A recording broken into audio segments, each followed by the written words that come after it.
The American leg of Drake's last tour, the It's All a Blur tour, which was an arena circuit, has outsold the American leg of Kendrick Lamar GNX tour, which is a stadium circuit. Or at least that's what Drake's propaganda is, DJ Academics want y'all to believe. Now, I'm not sure why DJ Academics is still trying to continue this narrative of drawing the two against each other. The battle was done, the battle has been won. He has to let it go. His favorite rapper did not come out as a victor. But anyways, this information was shared, and I feel like we have to break it down because on the surface, yes, Drake did outsell Kendrick Lamar. But let's get into the nitty gritty of what those tour breakups were and what those dates were and how long these tours lasted. So first up, here we have Kendrick Lamar. You see Kendrick Lamar did 1.1 million in tickets sold, and he has done 23 shows for his GNX tour, which he's co-headlining with SZA. Next up, we have Drake.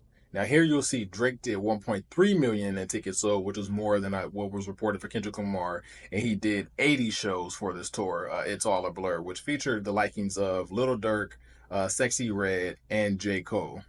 I believe Lil Wayne was originally scheduled, but I don't think he ended up doing any shows. But let's get more into like what these numbers mean and what they look like. Before we get into the nitty gritty of the tours, the two tours in itself, I do want y'all to take this information and hide it in your back pocket because I feel like it's very relevant for context.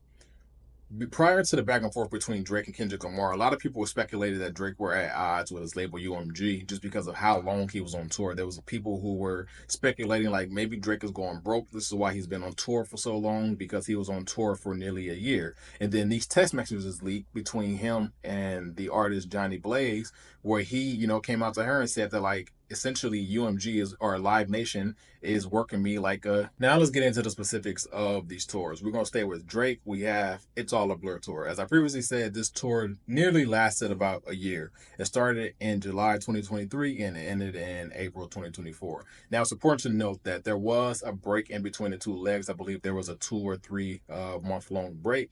The first leg was him and 21 Savage, and then the second leg, who was supposed to be him and Lil Wayne, ended up being him and J. Cole. As I previously said on the last screenshot, this tour consisted of 80 shows in total, but the 80 shows in total is what I really want to break down, because as we get into the markets, you will see repeats, which is common with artists as big as Drake. When you get into these big markets, there's going to be a lot of demand, and you're not going to hit all of your demand in one night. So what do? You repeat in these cities. But if you look a little bit closer, you see here in the New York market, there are many dates. There are 7 dates here. Drake did 7 dates in New York. He did some shows in Brooklyn, then went across the bridge to Manhattan. So that's very important to note when we're breaking down the shows and breaking down revenues and we're breaking down tickets sold. So keep that in mind as we are breaking this down.